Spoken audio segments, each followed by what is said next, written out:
хәзерге көндә бар өлкәдә дә безнең коррупцион рисклар бар, һәм без ул рискларны минимизацияләргә тиеш. Ришвәтчелек белән көрәш катлаулы эш ди белгечләр. Бу өлкәдә дәүләт һәм муниципаль органнарда, хокук сакчылары да президент идарәсендә ришвәтчелеккә каршы комиссиядә эшли. Ел саен алар ришвәт бирү алу очракларын ачыклап тора. Безнең быел менә эш кеше үзидарә органнарында эшли торган эш кеше үз вазифаларыннан азат ителде һәм соңгы мисалларның берсе ул мәсәлән Әлки районда безнең бер авыл башлыгы, ул аның мәнфәгатьләр каршылыгы ситуациясе булды һәм ул үзенең шундый шәхси кызыксыну булса да ул барыбер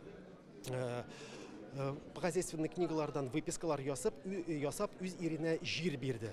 Шул рәвешле Татарстанның хокук сакчылары быел ришвәтчелек билгеләре булган 1000-нән артык җинаять эшен тикшергән. Аларның яртысы нәкъ менә ришвәт бирү алу очраклары. Уртача суммасы 174 мең сум. Җинаять эшләре буенча 232 кеше суд каршына баса. Түрәләр арасындагы ришвәтчелек халыкның дәүләткә булган ышанычын киметә ди белгечләр. Тикшерүчеләр сүзенә караганда, судка барып җиткән ришвәтчелек турындагы җинаять эшләренең яртысын вазифаи затлар нәкъ менә үзләренең эш урыннарында кылган. Ришвәтчелеккә аеруча бирешә торган өлкәләр дип халык белән эшләүче тармакларны атыйлар. Бүген форумда моның сәбәпләрен дә аңлаттылар. Понимая, какую общественную ценность имеет здравоохранение и образование, Сәламәтлек саклау һәм белем бирү тармакларында эштәге кешегә карата булган мөнәсәбәтне һәм аларның хезмәт хакларын гына карагыз. Акчага кызыгу шуның белән аңлатыла да, вазифасы дәрәҗәле һәм хезмәт хакы да югары булган җирдә ришвәтчелек кимрәк. Әйтәннәрдән акча җыю мәсьәләсе буенча, инде ялган дипломнар буенча һәм инде менә беренче сыйныфка кергән вакытлары, очраклары инде кими,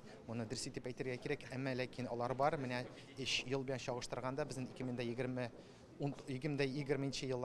елда безнең 258 мөрәҗәгать безгә килгән Мәгариф министрлыгында, быел инде без күзәтәбез 103 мөрәҗәгать, инде бу шактый гына 2 тапкырга кимү дигән сүз. Ришвәт белән көрәш чараларының берсе буларак цифрлаштыруны атыйлар. Әйтик, Мәгариф тармагында баланы бакчага чиратка куйганда дәүләт хезмәтләре порталыннан файдалану. Судларның да үз программасы бар.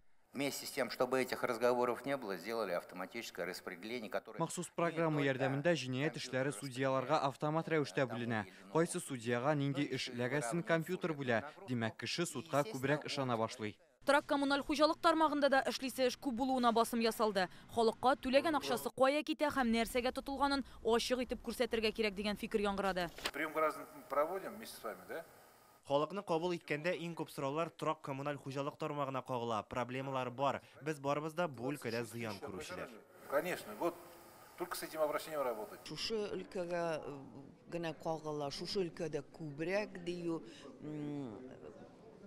эш өчен кирәк, анысы белү. Ләкин менә бөтен шушы өлкәдә кеше шулайлар дип әйтеп булмый. Һәр өлкәдә дә